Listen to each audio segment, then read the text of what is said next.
It is Tuesday.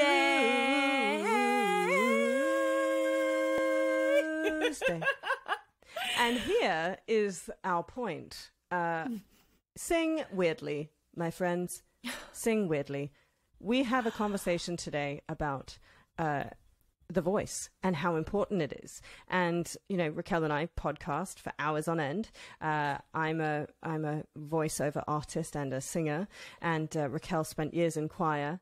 And we really wanted to talk about the voice and how it affects us as in everyday life, didn't we? And as humans, affects our mood, you name it. And how to speak publicly. When you and I were talking about it, we were like, we need to, you know, that we have so many friends who they're doing meetings, conferences. They don't have to be to, you know, to a ton of people, but to a room of people, you're still using your voice differently. And Carol-Lynne, Quinn and Rachael Schroeder are the two perfect people in my mind to have this conversation. Carol-Lynne is one of 200 vocologists in the entire world. So she's a super nerd, she likes to say, and I like to agree. And so is Rachael. She's been a friend of mine for years, and she has such an incredible control over her voice and freedom, which sounds like, you know, an oxymoron, but it's not. She has this really free voice that is so beautiful to listen to. So we're going to nerd out with some voice people today. We're going to talk about it not just from why singing itself is amazing for you, like health-wise, if you're super stressed, if you are feeling a little bit down, there are scientific reasons why singing is so important. And it does not matter whether you are a great singer or in your mind or in anyone's mind. It matters that you sing and it matters that you speak. And there are some really great tips in here about vocal warm-ups, exercises, how to stretch those beautiful face muscles of yours, and why it's so important to start to create an awareness, just like you would meditation, around your voice, and why it is such an identifier of your personality and how you can potentially affect that to be even more authentic to yourself. Love it. Enjoy.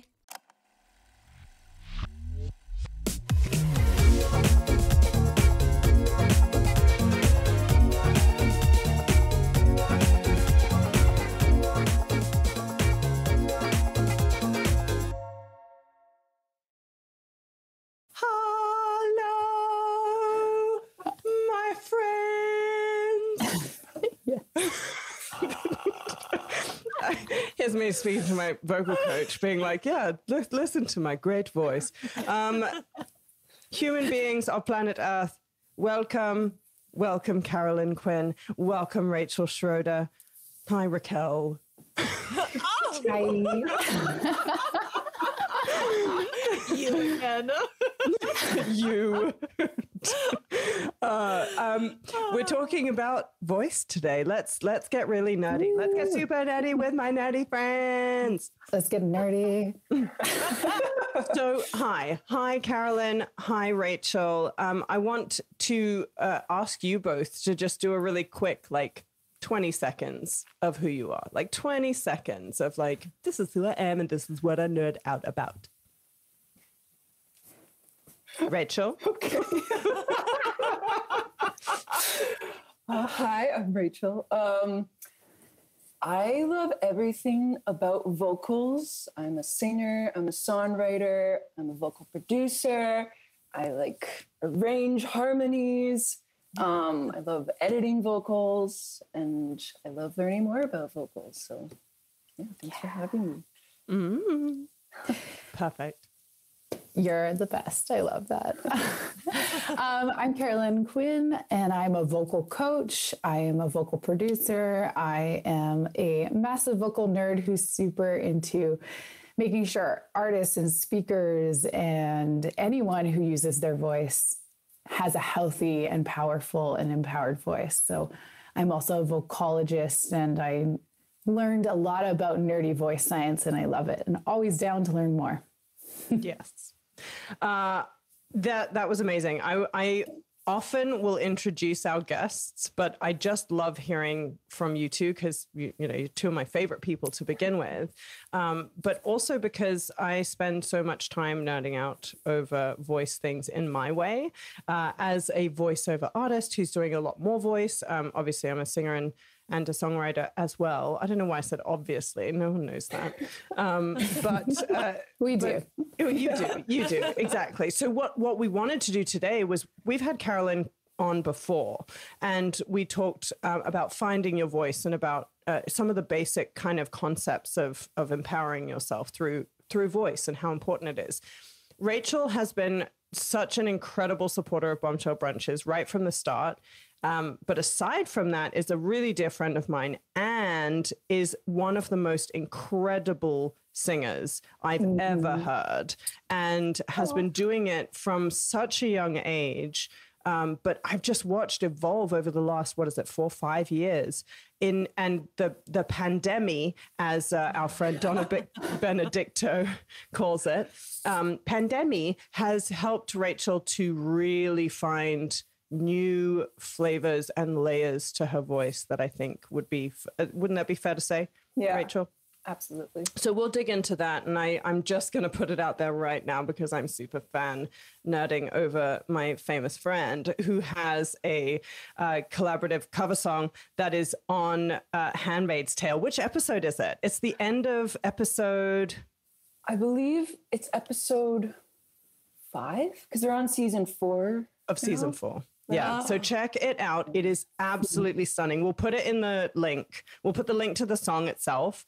It is just a stunning, stunning cover of, what is it? It's a Fix You by Coldplay. Yeah, Coldplay. Collaboration with it's Fearless Soul. Yeah, it's so beautiful. Shout out Fearless Soul as well. So let's get into it. Let's talk. Raquel, you've been very quiet. I'm disturbed. I'm holding out. I'm waiting. Oh my gosh. Okay, so I'm super excited. I wanted to dig into singing health, and this really came to me actually the other day. And Christina, I didn't even tell you this, but I was thinking about a recording we did not long ago where I was telling this story about when I was a kid and how I had to yell. And it was because like we never have this opportunity to use our voice at its fullest. And I had this like deep curiosity. And for weeks I kept like thinking, what does my voice sound like when I yell? Like, how should anyone know? Because you're always told to like talk with an inside voice and like keep it in the ruler. Like it's so bad. And then, you know, eventually I got into choir and I sang, and I think for me that was really important, and I saw so many benefits from it. And so for this episode I started researching it because I was like, I'm really curious what health benefits go along with singing, and there were so many that I was so surprised of. I mean, to list a few, they were talking about stress relief, immune response, increasing pain threshold, which I think is so interesting, improving lung function, like helps with grief. What are you guys finding? Because I am the only one here who is not a professional singer. So for you guys who are still singing and this is what you're doing all the time, what are the health benefits you're finding from it? Well, I can jump in here. What's incredible about singing is we use our left, right brain at the same time. So we're stimulating both sides of the brain. And when that happens, we create a response with more endorphins happening, right?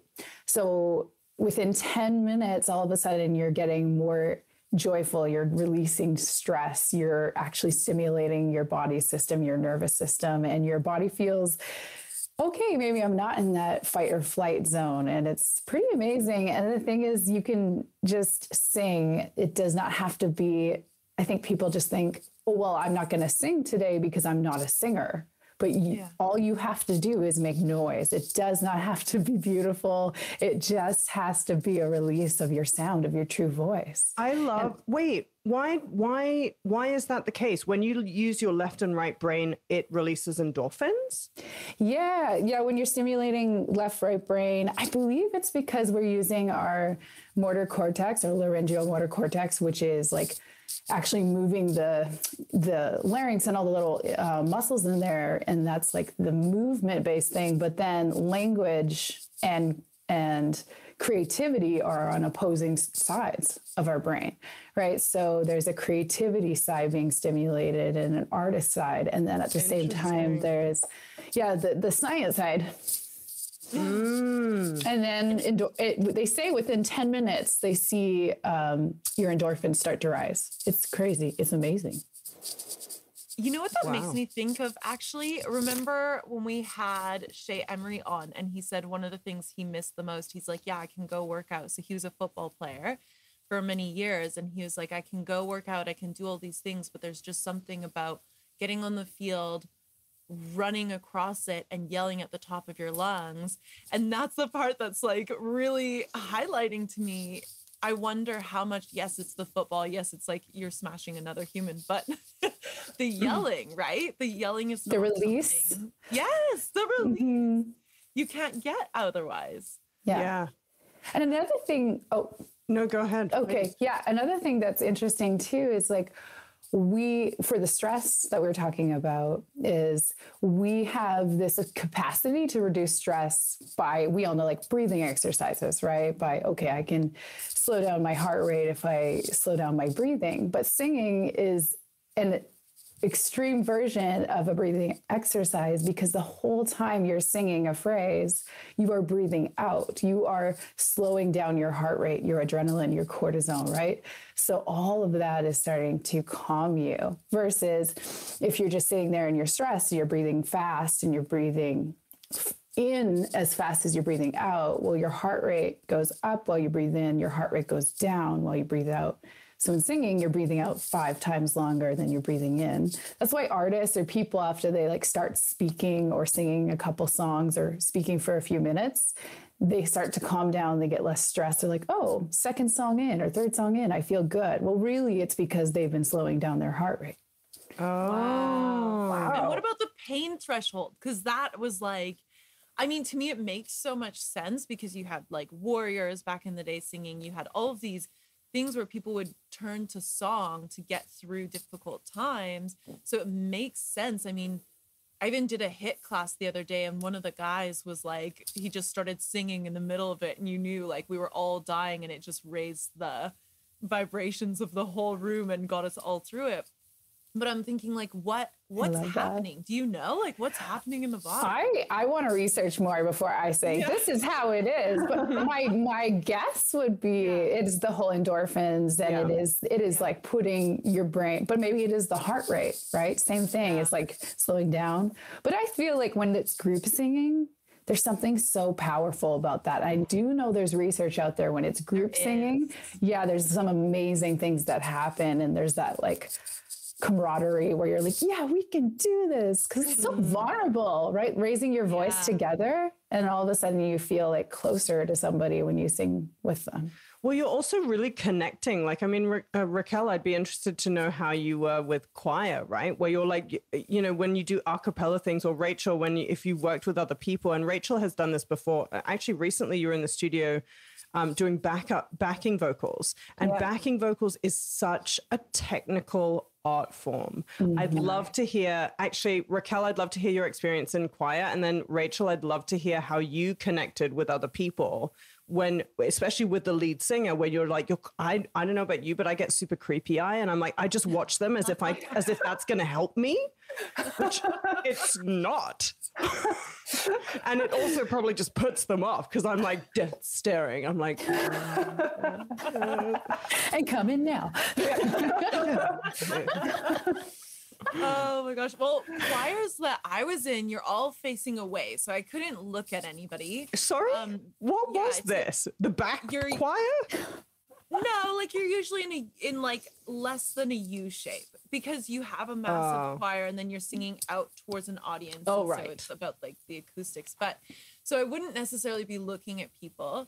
But I will say, and I don't know how much of this is from the singing or how much of it is from, and I didn't research this at all, but like the vibration of the song itself, like how music moves you, right? And you've got a huge choir of voices singing, and then you've got different harmonies and everything, and how that moves through you. I mean, I'm not the most emotional person, but I would like be in tears sometimes through singing.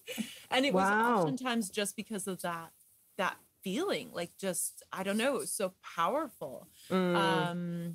Yeah, that's my experience, but I never had that smaller group where you're really like vibing off each other, and next, you know, you're one of 3 or 4. I think that would be a really different experience. Rachel, how was it with you when you were doing like with backing vocals? It's so much fun, and it's you also get lost in another artist's world because you pick up on their vocal habits, because you're there to back them up and kind of not be noticeable. You're there just to support their voice. Right.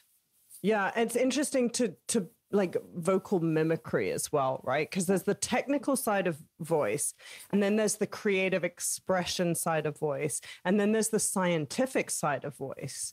And I always feel like when you are I love to talk about the other side of the lens, as you all know, for creative careers, right? And a lot of people don't really understand what that's about. And Rachel and I are very similar in that we love what we do creatively, but we're also super technically minded. So that's why I love doing audiobooks and I love doing dubbing, because it's actually, I have to trust that my craft is there, my tools are there, but then I get to nerd out on how tight I can make that sound, how, you know, like just all these little like micro moves.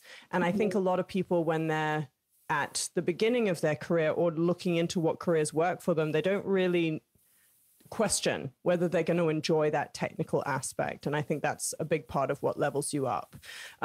So I wanted to go back over the cortisol levels are kind of lowered, right? When you start singing.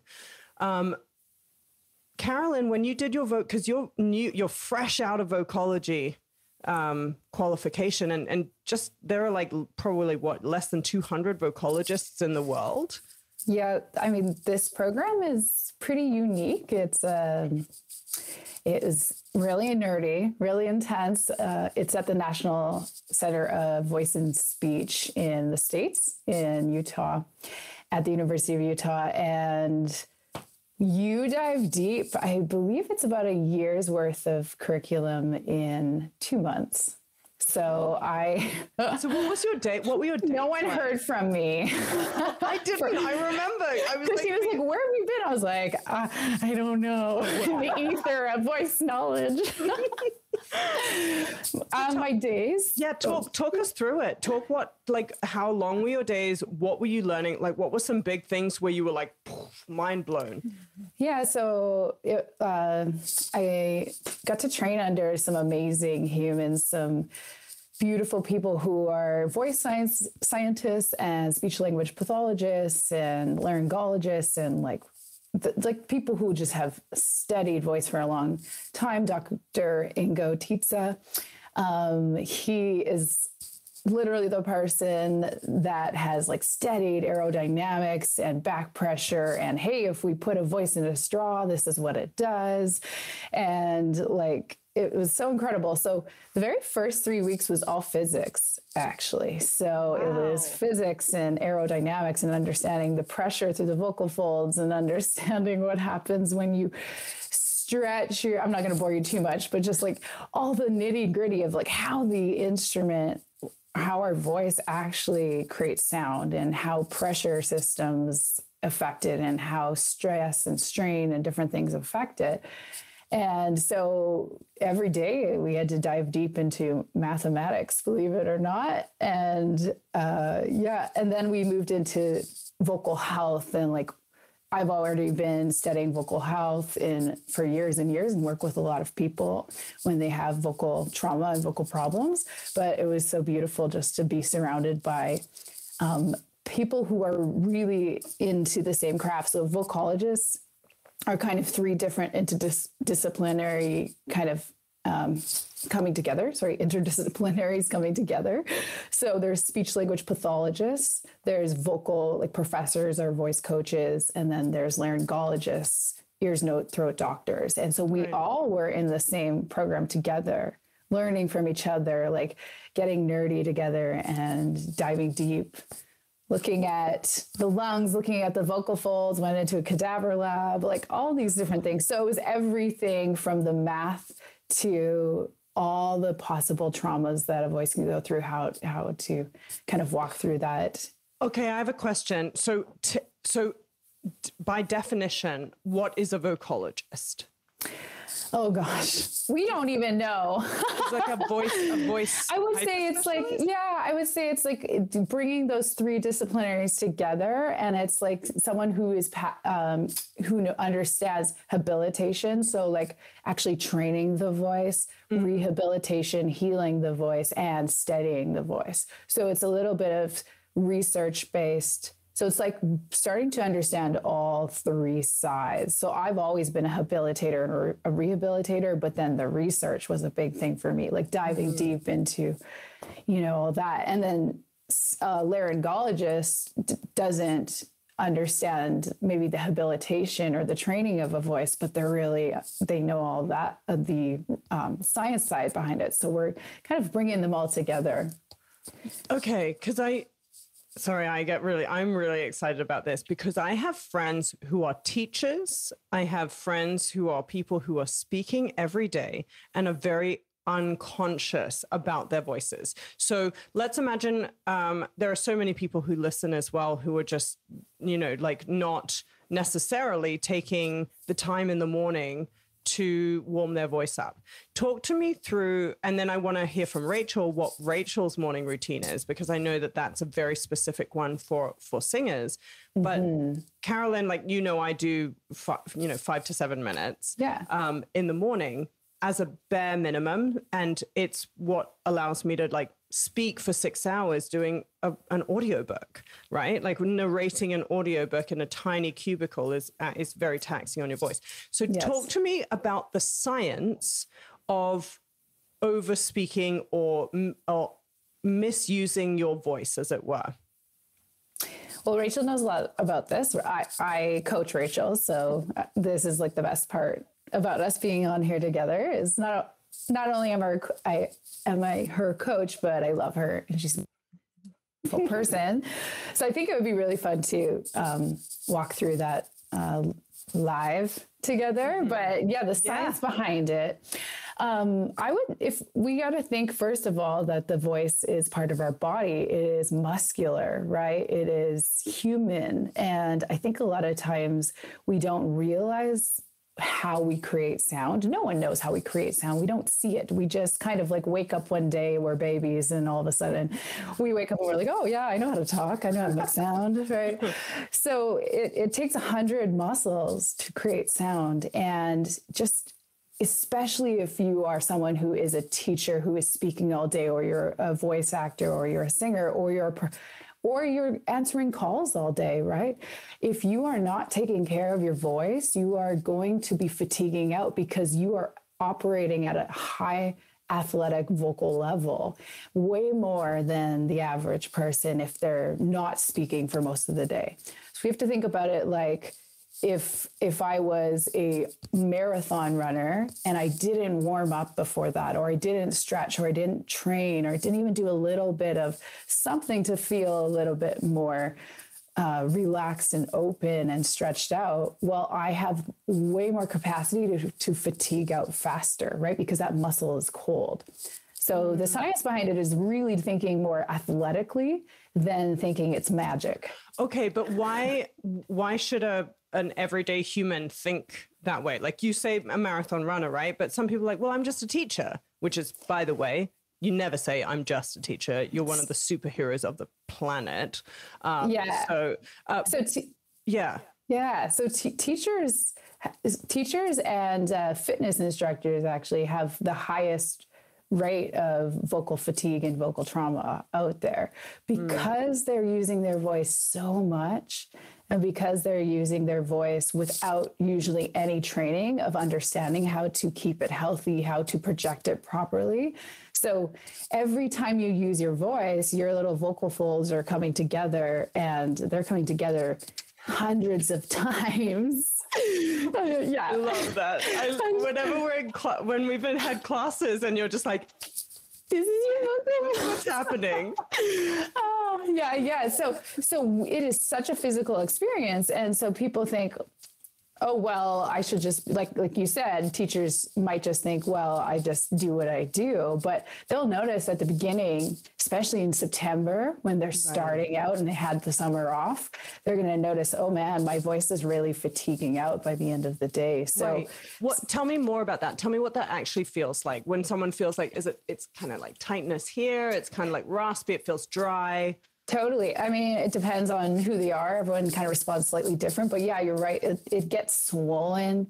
You, if you're listening to this, I guess, and if you are someone who speaks a lot throughout the day, you might feel like it's husky or raspy or hoarse, or you might feel like it takes like effort to talk. It feels like heavy, and it feels like in your throat, you might feel like it's a little bit, I think a good word is heavy and raspy and dehydrated. And there are little things you can do that will make it so much easier and more effortless.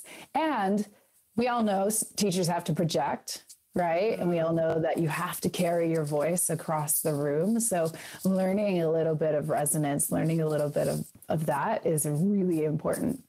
Rachel, tell me what your routine is, because then after that, I want to do a little quick exercise with Carol-Lynne and Rachel, and like maybe do a 2-minute setup for people who are public. She has a morning routine we built.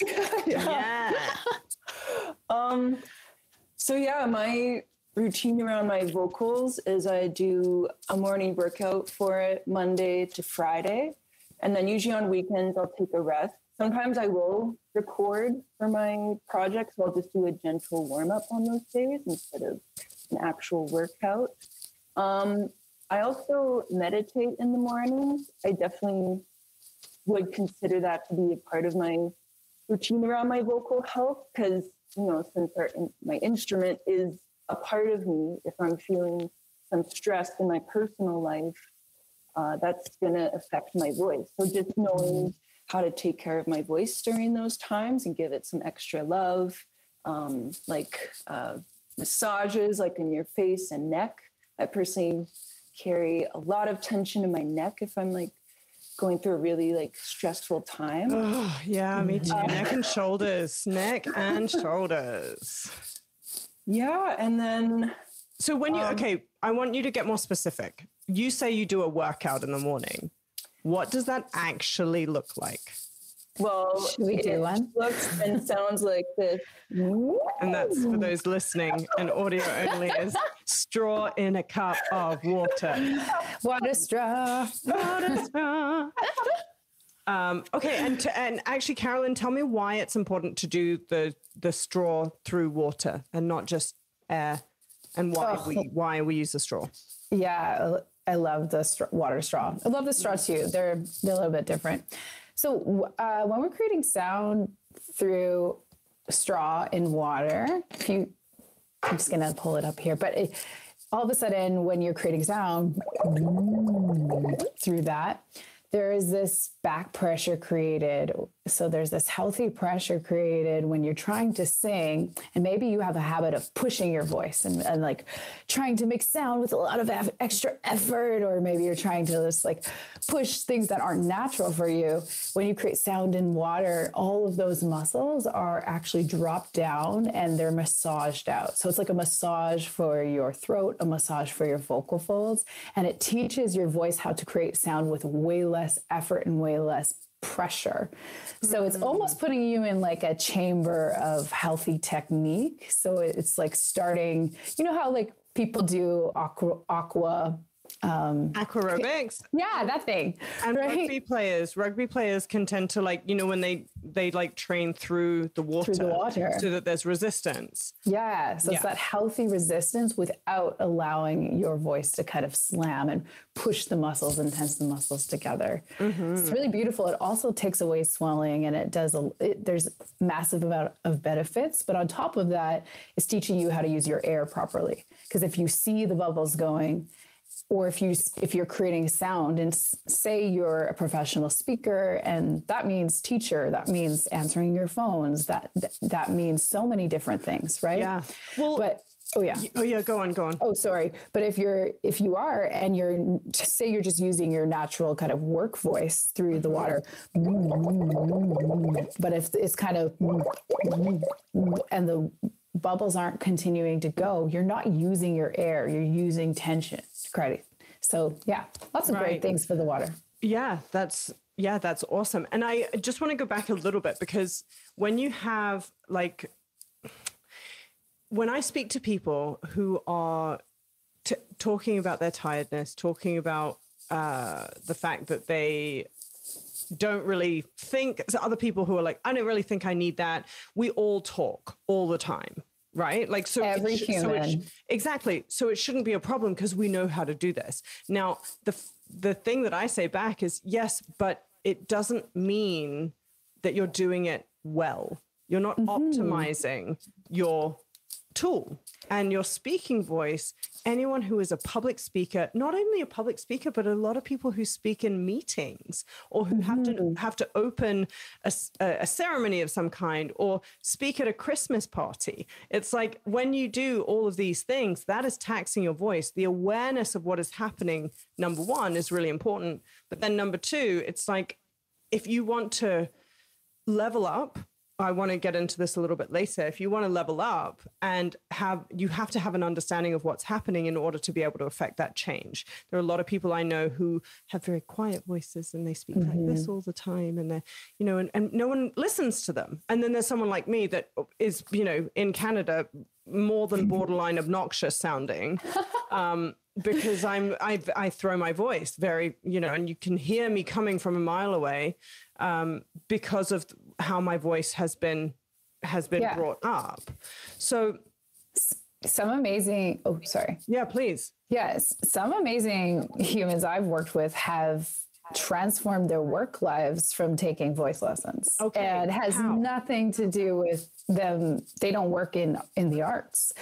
One woman that has shared so many stories with me that I've worked with for over a decade, she finding her like artist voice, or finding just like how to be able to be in command of her voice, actually translated into her meetings, actually translated into this corporate world where she does have to stand in front of a big group of people, where maybe she wasn't respected at first, and then her voice would wobble and her voice wouldn't be clear. And now she has this grounding, and she can pitch her voice down lower if needed, because that brings in people's brains, like this person knows what they're talking about. There's some dominance there.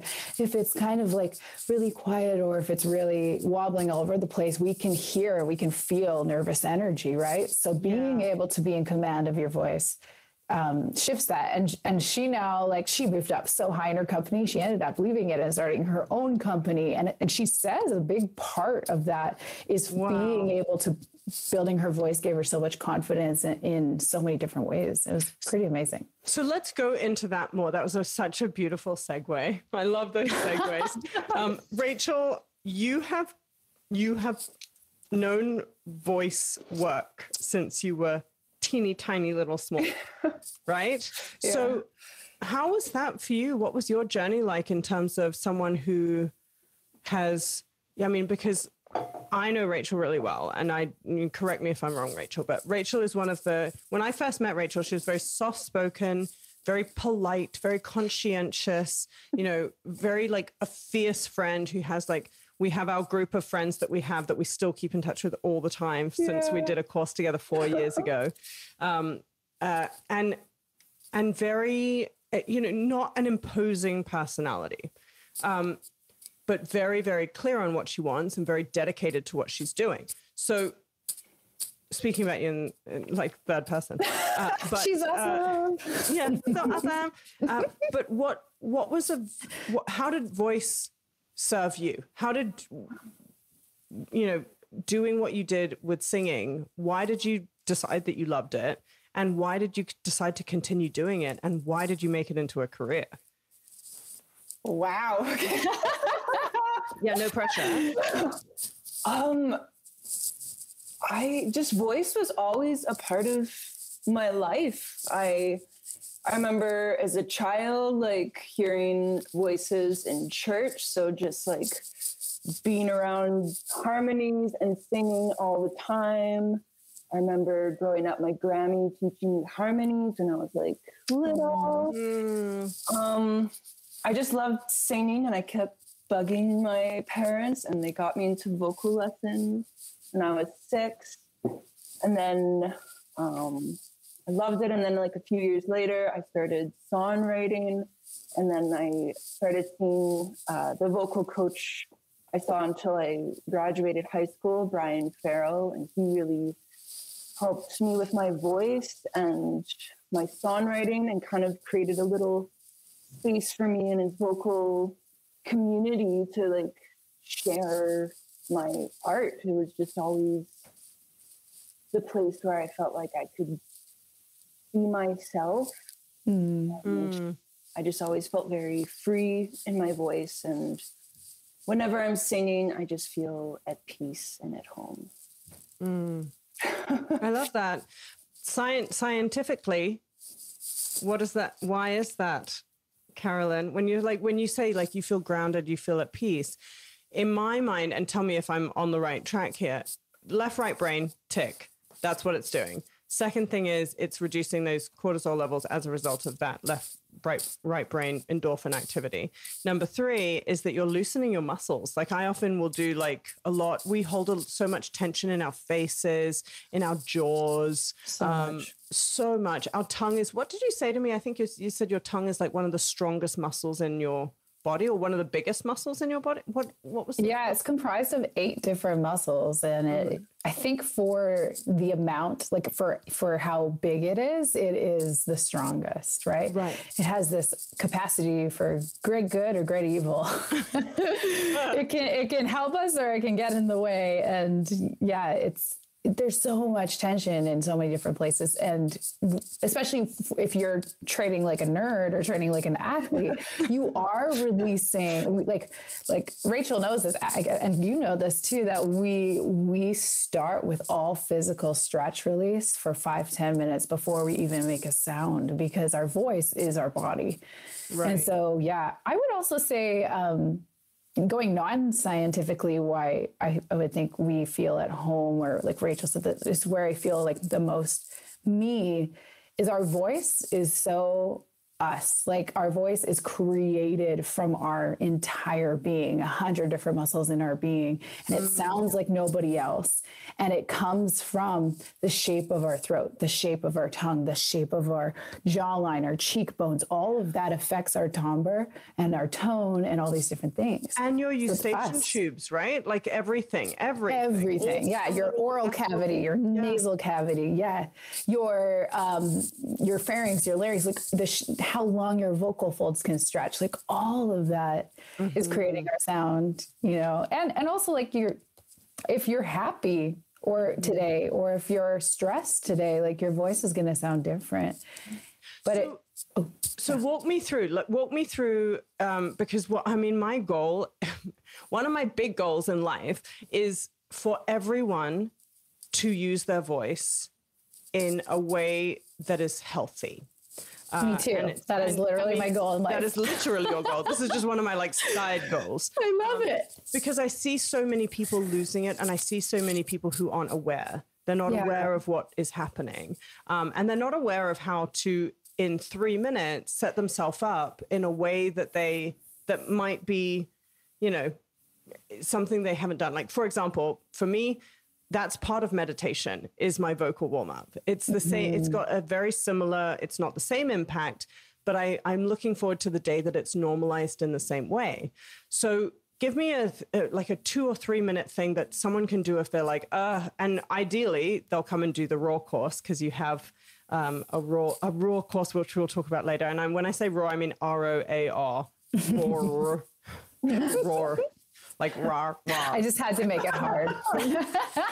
Raw. For other accents, you're like, what? A raw course.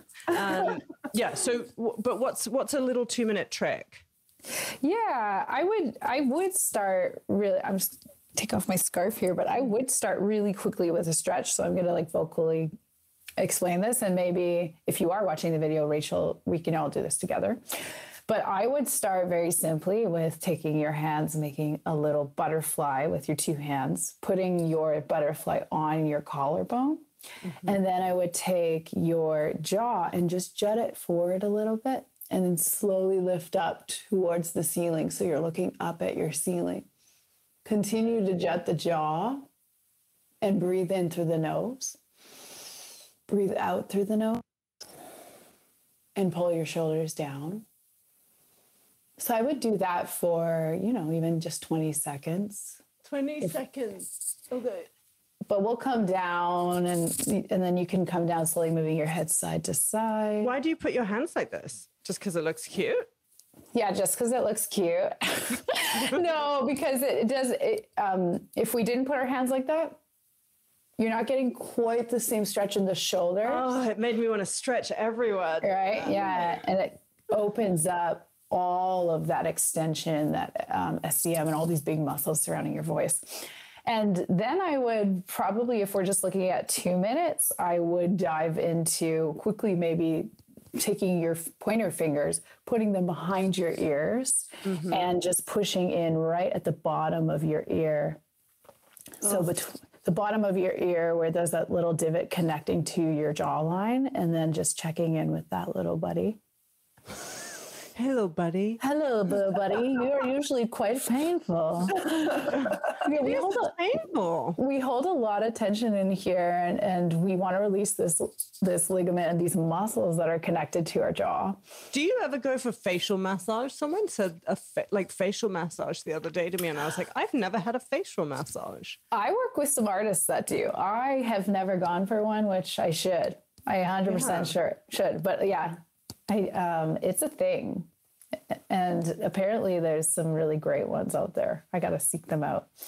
And then I would take a straw. So if you're listening to this, if you have a reusable straw, or just randomly, if you're at any store one day, grab a straw, grab a regular size straw. That's where I would start. But we're going to be in these little skinny straws because Rachel's been making sound for a long time. And then you're going to take your water, like a glass or a bottle of water, and you're simply just going to create sound through it. So I like to call this a freedom slide. So freedom slide means you find your own voice. Yeah. So there's no right or wrong. You can't do it wrong. So you're just going to make a or a. So Rachel, you want to do it for us? Awesome. So if you did the stretch looking up, and then the pressure point behind the ears. And if you did 1 minute of just like being creative and being silly and being playful and being open and just being like a weirdo, and just creating sound through water. And if you're a speaker for your job, no matter what you do, if you use your speaking voice, I would just kind of use your speaking voice. But I would get really excited, and I would be like, okay, well, if I'm the most excited at my job, I'm going like projecting and I'm doing all these things. So I would,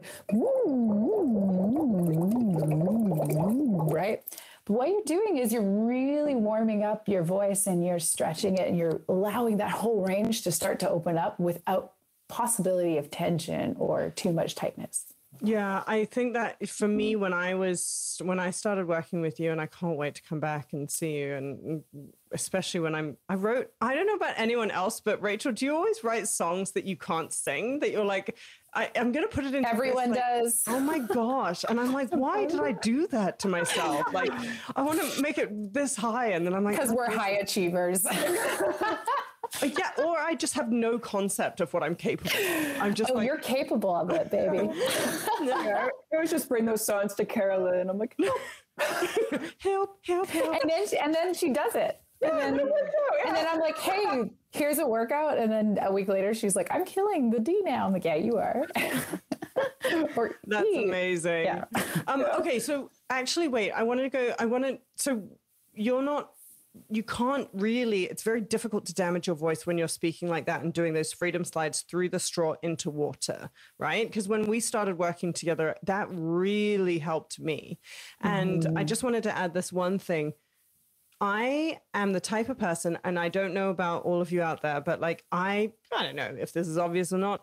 I do like to pretend that I have control over things. I like structures. I enjoy the feeling that I have some semblance of control, which is a complete fallacy. And I know it's totally incorrect. But as a result, because I have higher level of anxiety at things, my everything tends to contract. And so when I'm singing, I'm not being free. I have this fear of, if you come from, in many cultures, but coming from an Asian culture, it's like, don't present something until it's perfect. So you disallow yourself the ability to play. And the ability to play is so important, but it's also a really foreign thing because there's so many other emotions that are involved with sounding weird. In order to get through the weirdness to sound great. So I want to debunk a couple of those myths right now. So when people kind of go, these singers, who are these singers? They've always been that way. They just know how to do it. It's just natural. Debunk that myth for me. Lies. Thank you. Rachel knows this too, and I want to hear her perspective on this, but the voice is a muscle. Muscles can be trained. Muscles can be built. Like Beyonce did not sound like Beyonce when she was little. And she would tell you herself, no, I worked hard for this. Everyone thinks you're born a singer or you're not. You're born with a great talking voice or you're not. You're born with command in your voice or you're not. That's not true. It is a muscle and we can completely shift and grow it. There is innate musicality, but even that can be trained. So any vocalist that you love that you're listening to, whether it's a singer or a really beautiful acting voice or anything, most of the time is training behind that, and there is taking care of that muscle, and there's stretching that muscle, and there's building it, and there's technique. And I think when we start to realize singing isn't a natural gift, but it is a trained thing, we start to be it's like really freeing because they're like, oh, you mean I can change that? I can like grow or I can shift. And yeah, I don't know. Rachel, like you've transformed even in the last 4 years that we've worked together, and you were already amazing, but the amount of work you've put in, like it's amazing where your voice has been going. Oh, thanks. But you do the work. Yeah. And I think another thing with like, I guess people's perception of natural talent is one thing that's been eye-opening for me, I guess in the past year of what I've learned from Carol-Lynne is that your voice is changing as you're getting older. Like a 15-year-old's voice is going to be very different than a 30-year-old's voice. Like, totally. I don't know, the larynx, I mean, please correct me if I'm wrong, Carol-Lynne, but I remember from our lesson, you were saying that the larynx isn't even fully formed until age 25. Yeah, your cartilage isn't fully like settled and connected and strengthened until 25. And then 25 to about like, late 40s, you're like at your prime, and really in your 30s and 40s, you're at your prime vocally.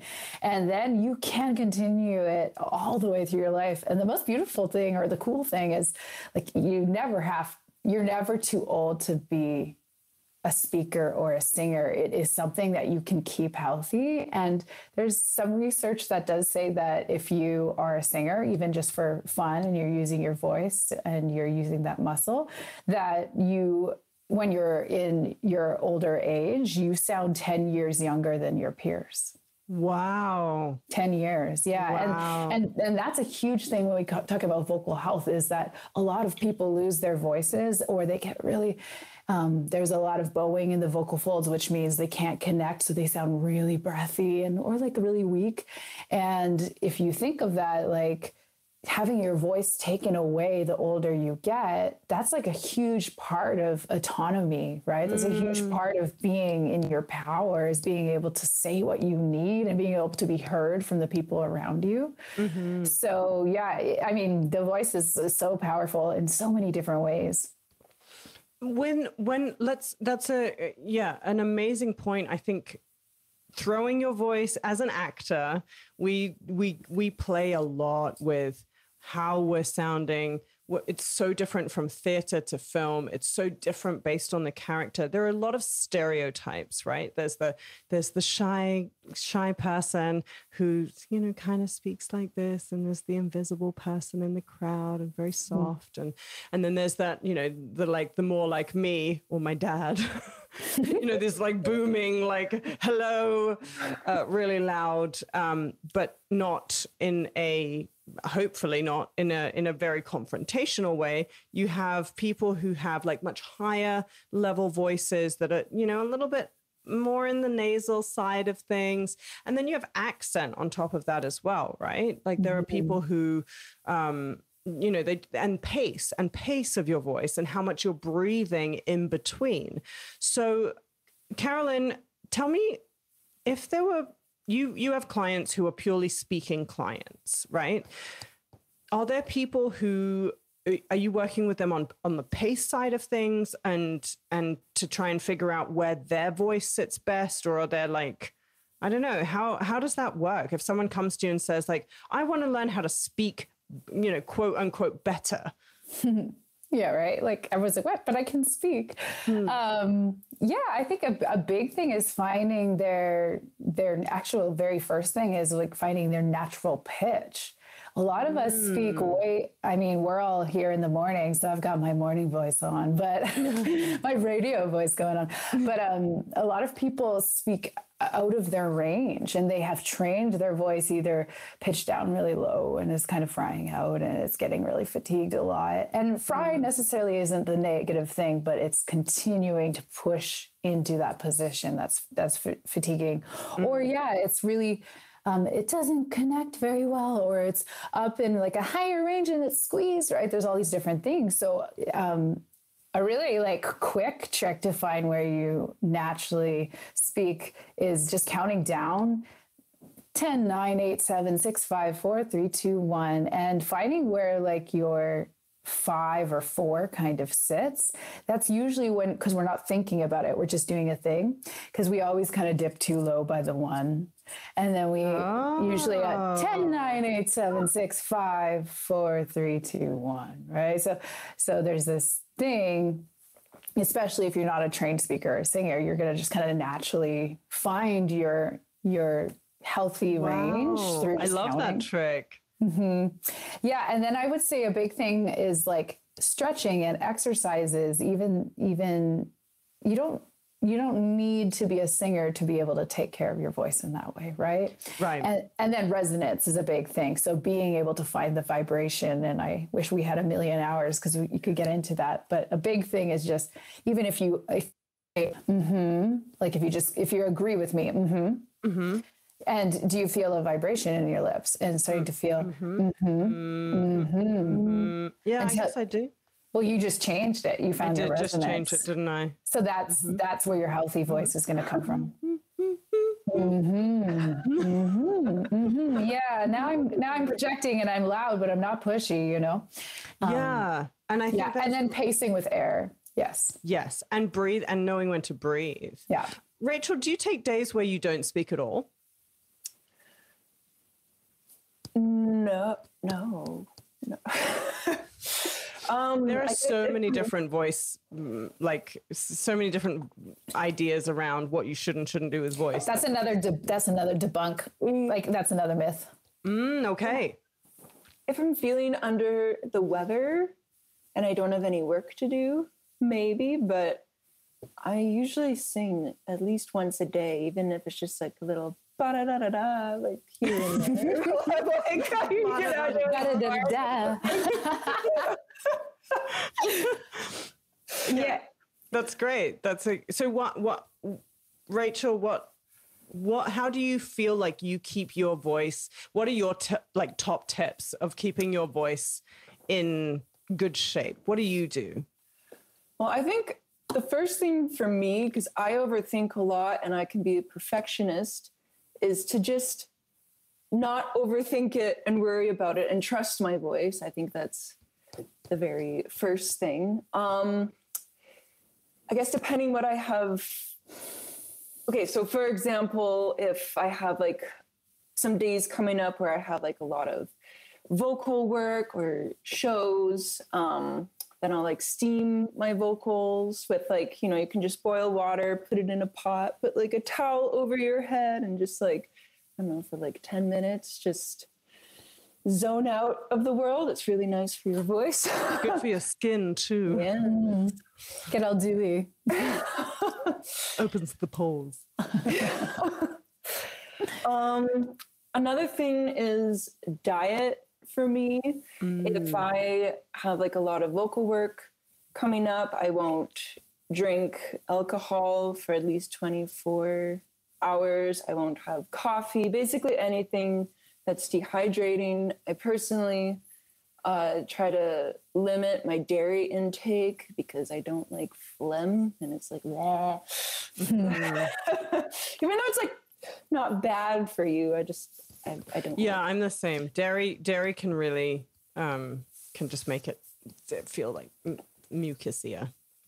Yeah, and then, but yeah, just doing like my vocal workouts and sleep and water. Yes, absolutely. Sleep and water is a big one. Yeah, there's something called vocal hygiene, and Rachel just like nailed it. Vocal hygiene is like hydrating, getting your sleep, not, drinking or smoking or doing all these things that do affect the vocal folds, or cutting back on them and having a balance. If that is something that you do in life, then really finding that healthy balance between that. But people don't think that these simple things affect their voice, but they do. They really do. Sleep is huge. Sleep is a master at, sleep affects everything in our life. Everything. Yeah. I would love to have a sleep specialist on. Oh, Matthew Walker. Oh my gosh. So good. I still have that book. I still got to read it. And question, with hydration, so with water, a lot of people will like slam a bunch of water right before they get on stage. Yeah, they will. And it doesn't help. It doesn't help you. Yes. So our vocal folds, our voice, like where we're creating the initial sound, is sitting in our windpipe.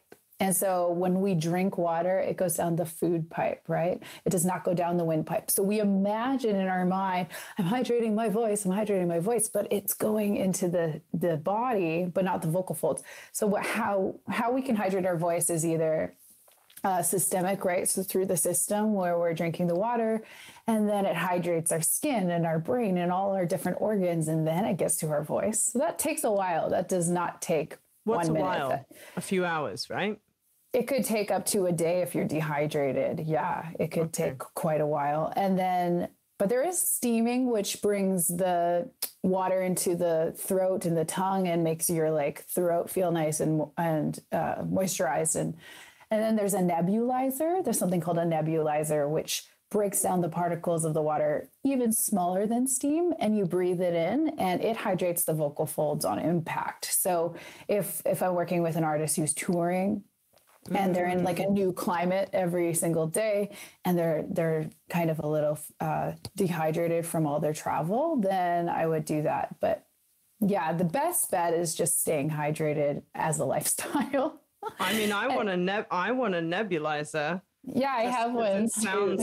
I could show you it. Yeah, just give me a nebula. I want a nebulizer. I am a nebulizer. I am just kidding. Yeah. So where you have one with you? Yeah, I could go grab it. Oh, do you want me to? No. Yeah, it's too far away. But we can put a picture up at somewhere. Yeah. Okay, so final questions. Just because I know we're just in the interest of time, and Raquel's dropped off because South Africa. And no offense to South Africa, because she's in South Africa and not in her own home, so she doesn't know. I think she's still dealing with some tech things, but that's fine because we got to nerd out, and I'll catch her up later on what happened. Just so for some final quick fire questions. How your voice affects your emotions. I just wanted to reiterate that. Rachel, when you're singing, I know you've said you feel so at peace, you feel so grounded. Tell me a story of how you doing what you do positively affects your life. Oh, I mean, I know you probably have many of those things. And I'll tell you one for me, when I have written a song that I'm choosing to express in words, and then I'm delivering it into the world, and someone comes up to me at a gig and says, I knew what I was feeling, but I couldn't put it into words. And the way you delivered it was just so intentional. It impacted me on a whole other level. For me, that's me satisfying so many different parts of myself, right? I'm able to get that feeling, really feel like I'm expressing myself and I'm sharing it with someone else, and it's having a positive impact on that other person. How has something like that happened to you recently, or recording, or not, or live? Oh man, that's really difficult. I love everything about singing. I would say it's a way to connect with people. It's a way to connect with other singers if I'm working with them, or listeners who hear my songs. I do a lot of work with this company called Fearless Soul, and they're a positivity content creation platform. And so just being able to write songs through that and have a little bit of a positive impact on people's day, it means a lot. And it's a gift to be able to sing every day and just share that with the world. Mm-hmm. And Carol-Lynne, because you're an incredible singer as well, and I think that led to you nerding out over the voice. So what is it for you? What is it for you that brings you that joy, apart from the science and the coaching other people? Just for you as a human mermaid. For singing. Yeah. I'm a writer too. And I think just being able to sit down and express your voice, or express who you are or what you're feeling. I sometimes don't even know what I'm feeling until a song comes out of me and I'm like, oh, or something will happen in my life a year later. And I'm like, oh, is that what I was writing about? So, but there's this freedom that comes when you create sound with your voice, whether it's your own song or not, that is releasing. I was the little girl that would finish school. I had a tough childhood. We don't need to get into that, but I had a lot of hardship growing up, but I would go up into my room and sing for hours. And I think that is one of the reasons I just never let my light die. Sounds so cheesy, but I literally just go sing and release every little thing I felt. And I would write 12-minute power ballads on a crappy little piano that I had. And I would just find my freedom in it. And I think, our voice is connected to our emotion, and our emotion is connected to our voice. And it also can be a reversal where if it's a negative emotion, it can affect our voice. But the cool thing is that the science can help stabilize our voice. And then it starts to bring joy and grounding and peace. And instead of being oh, I'm really stressed and I'm nervous and I'm this, that's just what it is. It's no, if I do this stuff that like brings me over into a calm grounding, then the emotion that comes out in the end is a healthy one. So it's like a really positive thing just to like kind of like release and freedom. I think I think you couldn't have said that better. It's about understanding that your voice is just like your legs are used for different things. You can walk with them, you can run with them. You can swim with, I have no other thing. You can do many things with the legs. You can sit with them. You can sit with them. And just recognizing that when you become intentional about a specific area or a part of your body, and with the voice, I was saying to you all earlier, for me, it's like a good soundtrack or a good sound design for a film. It's invisible. People don't realize how it's impacting them when you have a mastery of your voice. They just feel the impact. So if you are, for example, in a crowd and you're speaking to a crowd, and I've done a lot of social experimenting in my life, and Carol-Lynne, you and I both do that quite a lot. It's really important to kind of understand I'm here grounded in my voice, and this is actually contributing directly to the impact that I'm having in the world and in the people and to the people around me. So that was such a wonderful, I love that we got to have this conversation. Thank you so much. I'm going to say bye from me and Raquel. But to all of you out there, to all our babeses, take 2 minutes. I will put a little note about Raw and the community that you can join. Carol-Lynne is a very highly coveted vocalist, so it might not be possible to get a private lesson immediately, but that's why she's created this Raw community, so that you can start to create an awareness around your voice, how important it is, and how it can transform your career and your life and the way you show up for other people and for the world around you. So Rachael, thank you so much again for being here with us as well. And Carol-Lynne, thank you so much for being with us. Is there anything else you wanted to say before we wrap up? I want to say really quickly that Rachael and I met singing. Like really, we connected very first time we were on a little camping trip for Nimbus, and all of a sudden I think Kentio was there too, and we just started singing together. And so I'm gonna say, even if it's weird, go connect with someone with your voice, because it was a really beautiful moment. Oh, that is amazing. Yeah, that is amazing.